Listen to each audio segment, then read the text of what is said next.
to not respond, we are going to make the government respond. If they keep with us, then maybe we're going to have to start throwing bombs to make them stop. We're young, we're queer, we're gonna rule the world. We're young, we're queer, we're gonna rule the world. These guys are on the move. They're not only staying with the military and the Supreme Court and the House and the Senate, but they're coming into the states, and they're trying to put in laws at the city level, at the community level, at the county level, at the state level. And make no mistake about it, we will not stop until we have achieved our freedom, our justice, and our pursuit of happiness.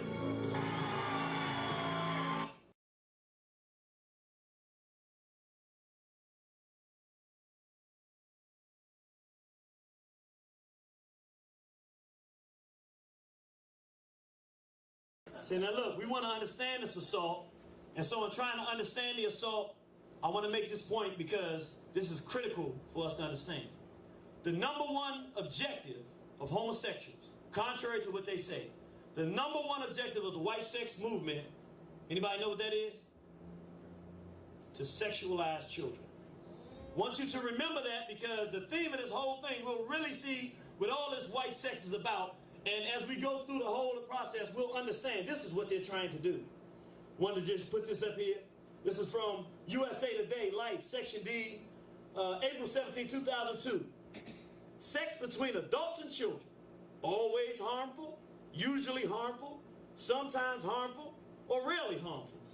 Brothers and sisters, I just put this up here to say briefly, anytime you living in a society that this question can be asked in public, you know you're not in a civilization. That's right.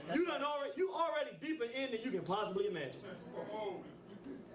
Let's go out to education, brothers and sisters, because that's the root of where people develop into the people that they're going to be. At a very young age, what goes into people is what is going to determine their morals, their ethics, and so forth, and what have you. What is the white sex community doing? We see here homosexuality, creating books like this, geared towards children. This one particularly geared towards children and adolescents. It says here, gay or lesbian adults make excellent support people. Now I just want to show you. Now they're telling children, when you have questions regarding sex, who do they want you to go to? Homosexuals. But now listen, if there's nothing deviant going on, we got to ask a question, because she goes on to say, it's important to choose adults who respect sexual boundaries and confidences and not try to take advantage. Now wait a minute. How does a child know which adult is going to try to hit on them sexually? They don't. So what is really going on? The brother always told me, he said, the pimps always announce the game.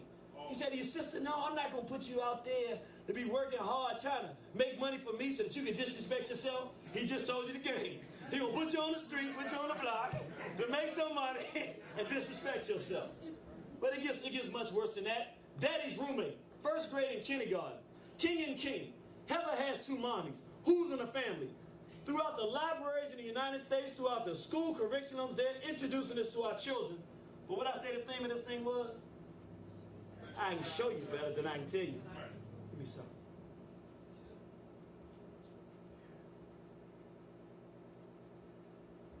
Under the guise of AIDS education and multiculturalism, homosexuals are promoting their lifestyle to children beginning in preschool and kindergarten.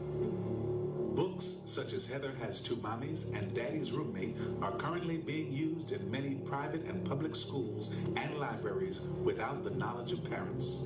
In addition, the playbook for kids about sex is being made available to elementary school children and gives specific instructions on various methods of masturbation. Michael Swift writes in Gay Community News, "We shall sodomize your sons, emblems of your feeble masculinity. We shall seduce them in your schools, in your dormitories, in your gymnasiums, in your locker rooms, in your sports arenas, in your seminaries, in your youth groups." Project 10, named after the myth that 1 person in 10 is homosexual, was spawned in 1984 in Los Angeles, California. Its goal, according to its lesbian founder, school teacher Virginia Uribe, was to persuade school children, beginning in kindergarten, to accept homosexual behavior as normal and desirable. For her efforts, Uribe was given the Award for Creative Leadership in Human Rights by the National Education Association. The state courts must be used to force the school districts to disseminate accurate information about homosexuality. I mean, they need to hear, the kids need to hear this. They need to hear the latest scientific information on the subject of homosexuality, and that's something that all kids need to hear, not just gay and lesbian kids. Starting from kindergarten, again, and working its way all the way through high school. This idea of talking about it one time in high school, well, we know that doesn't work. We need to start tackling this at the very early ages.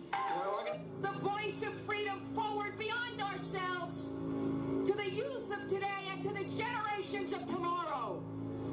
We're here. We're gay. We're in the PTA. We're here. We're gay. We're in the PTA. This is war.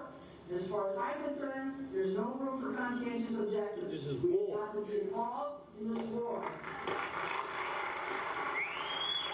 Americans have to understand that this has been carefully orchestrated, it has been carefully carried out, and we are now in the stages of a lot of their agenda being brought to pass. And if the American people don't educate themselves and speak up against this issue, our children are going to be the losers. Do you understand, America, that 12% of the little boys and girls growing up today are going to be lesbians and gays, and they are not going to be called faggot and dyke and queer and sissy? We are going to save our children!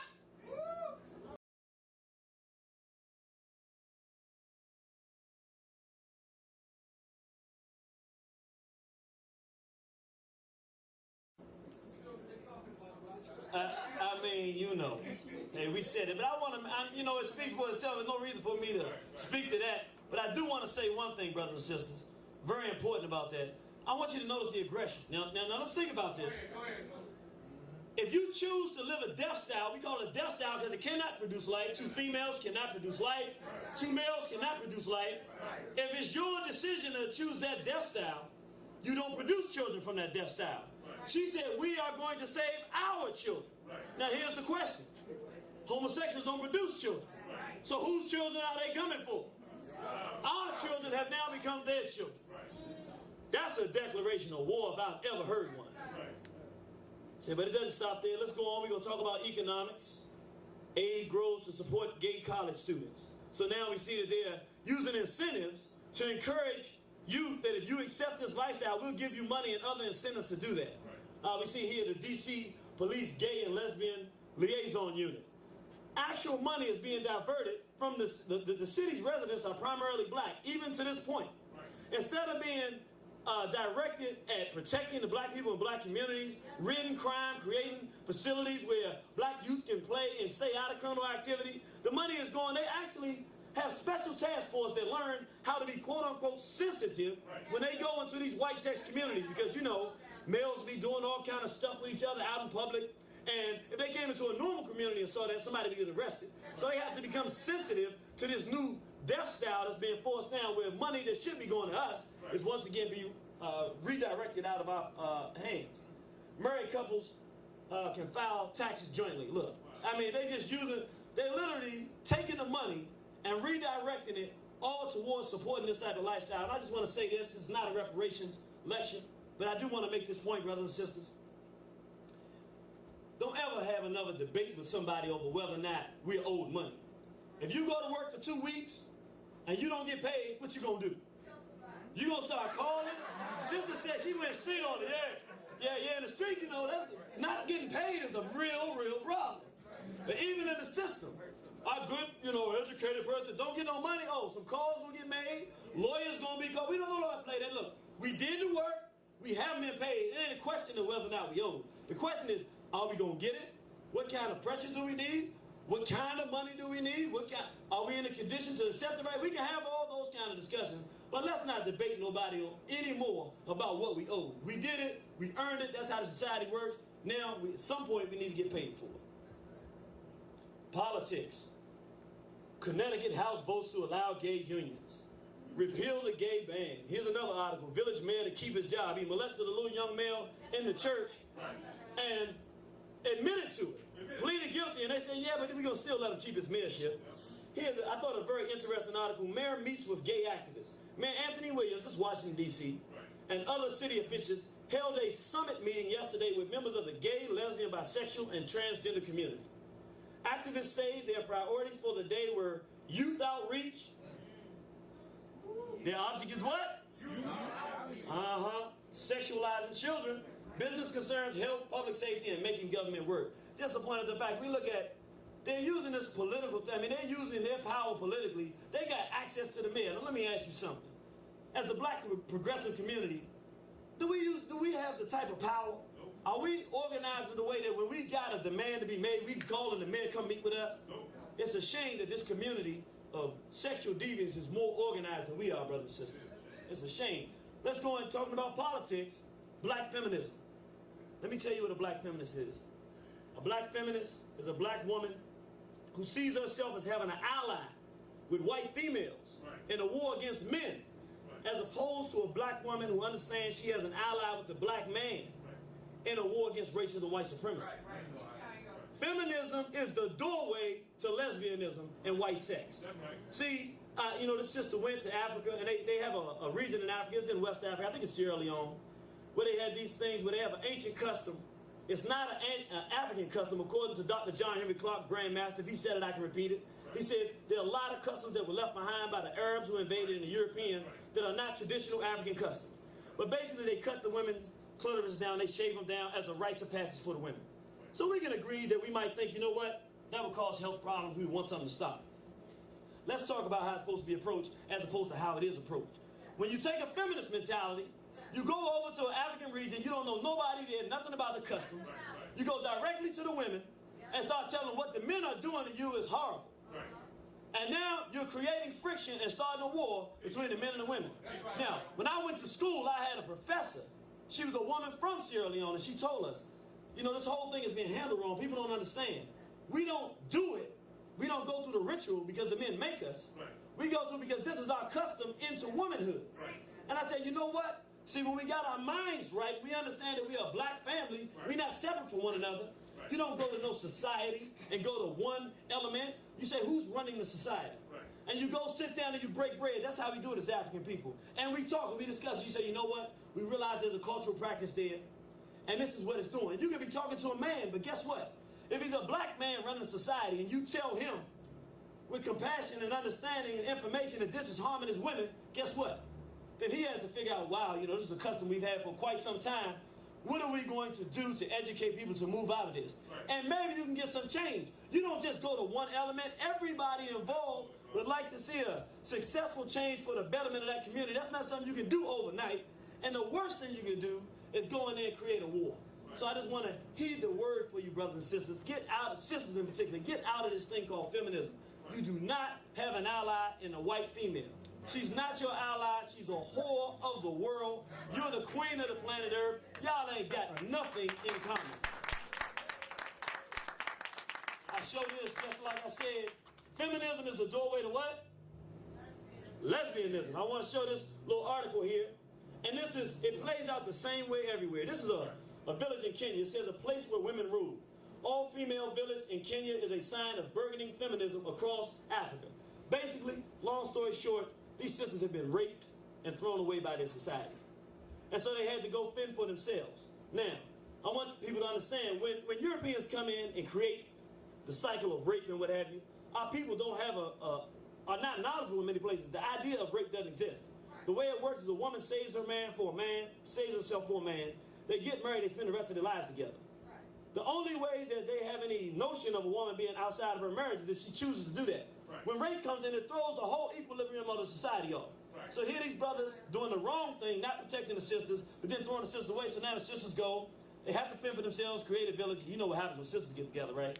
Their village is now flourishing above the other villages. But guess what? Who's helping them sisters? we gotta know. That old white lesbian, funny, male, funny, straight up kind of bad looking type of thing is over there seeing opportunity. And what's happening now, they're having a serious crisis where you got a situation that starts with invasion and corruption of our society that leads into the deep divorce between the black man and the black woman, which is the perfect opportunity for that old white female lesbian to jump right in. And before we know it, we know exactly what we can expect out of the scenario. Politics, let's keep going. The North American Man-Boy Love Association. I know somebody sitting there saying, what? That doesn't exist. But I tell you what, I done told you before, I tell you one more time, what? I can...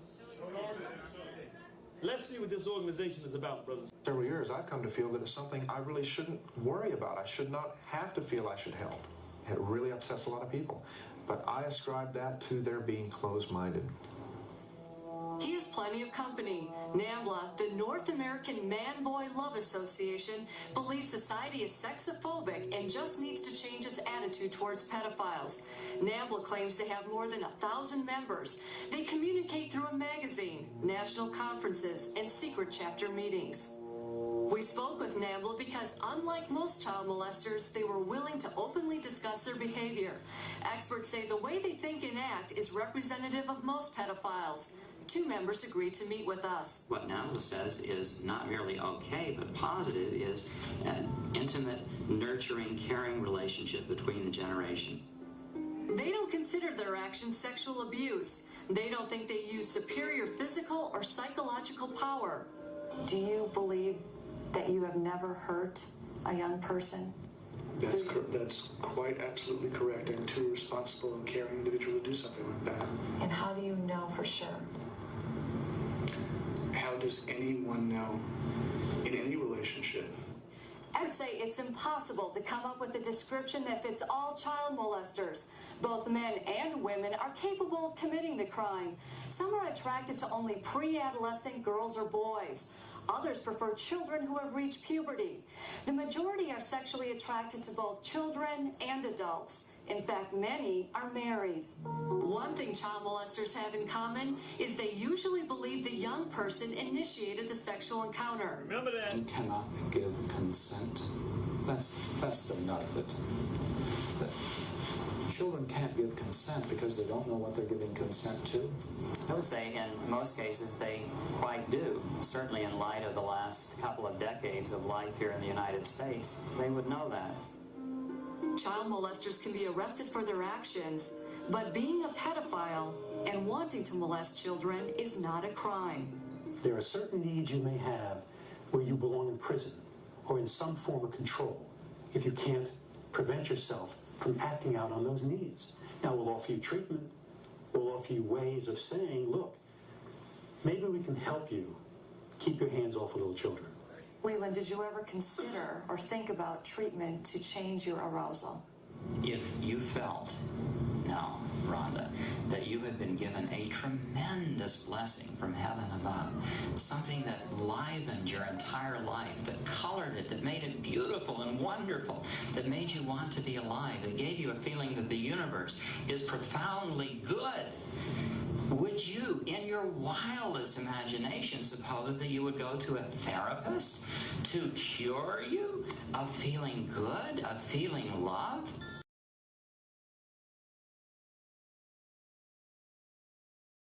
That ain't our heaven, is it? No, the black man said that heaven, where Dr. Ben said that heaven was. Hey, that's too heavy for me to deal with, but let me tell you, it ain't where he see heaven, no. Brothers and sisters, this is real. Come on back for me, brother. But I want to go somewhere because I want to definitively, for the last time, so that everybody can understand, there's no question about it. I want to make the eternal link between homosexuality and pedophilia so we don't have to have this argument or confusion anymore. Go ahead, bro. The Gay Rights Platform of 1972, 200 so-called homosexuals sat down and planned and plotted out their strategies to change American society and the world, particularly American society, through politics, to change the laws to meet their needs and their desires. Most of all the things that they wanted to do Most of them have been accomplished or on their way to being accomplished. But I want to show you a few of these things. We can't do them all, but just a couple, and key in on who we say the number one object of the homosexual white sex community is to do what? Sexualize children. Let's go down here. Federal encouragement and support for sex education courses prepared and taught by gay women and men, presenting homosexuality as a valid, healthy preference and lifestyle and a viable alternative to homosexuality. Sex education courses geared towards who? Children. Enactment of legislation so that child custody, adoption, visitation rights, foster parenting, and the like shall not be denied because of sexual orientation or marital status. Child custody targeting who? Children. Repeal of all laws governing the age of sexual consent. Right there. They'll hit it right on the head.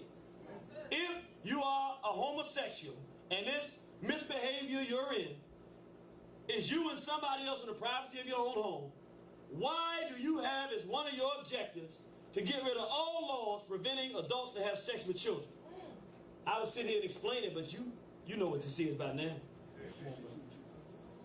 Hundreds of thousands of gays, lesbians, bisexuals, sadomasochists, and transgenders were attracted by the promise of a wild 3-day sexually indulgent celebration. The purpose of the 1993 March on Washington, which was funded in part by the Presidential Inauguration Committee, was to publicize the wide-ranging platform homosexuals were demanding that Congress enact. There were 7 broad demands, encompassing 55 sub-demands for gays, lesbians, bisexuals, and transgenders. Demand number 1 repeals all sodomy laws and legalizes any and all forms of sexual expression. Age of consent laws would be changed to allow sex with youth, and dress code laws would be repealed, allowing all forms of dress or non-dress. We want an end to the sodomy laws in this country because they have nothing to do with life or living. I feel that they need to change the sodomy laws. This is what we're striving for, to change sodomy laws, to be able to show our sexuality in public. It's wrong that we have laws in America that criminalize sexual behavior, things like the age of consent law and sodomy repeal, and we're going to see that those laws will fall. Lowering the age limit may educate people and help people become more comfortable with themselves and allow them to grow. Demand number 2 diverts massive funds from the defense budget to cover AIDS patients' medical expenses. It calls for taxpayers to fund cosmetic sex change operations for transgenders and supply needles to IV drug addicts. Demand number 3 legalizes marriages between members of the same sex.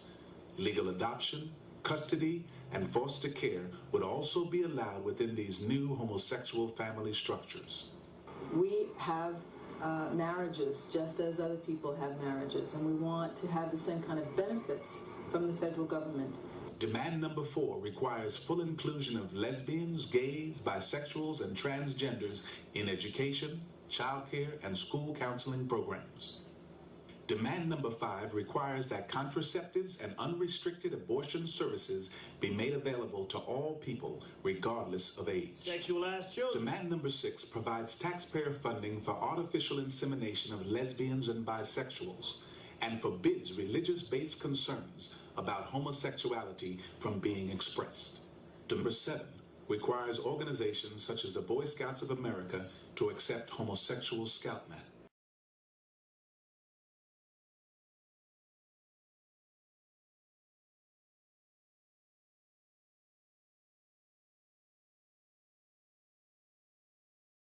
Let's understand something about law, brothers and sisters. Law is not what's written on a piece of paper. Law is what is enforced. Right. There was times in our community and in this society, even places today in the Deep South, if you go into certain places, you can't go there if you're black.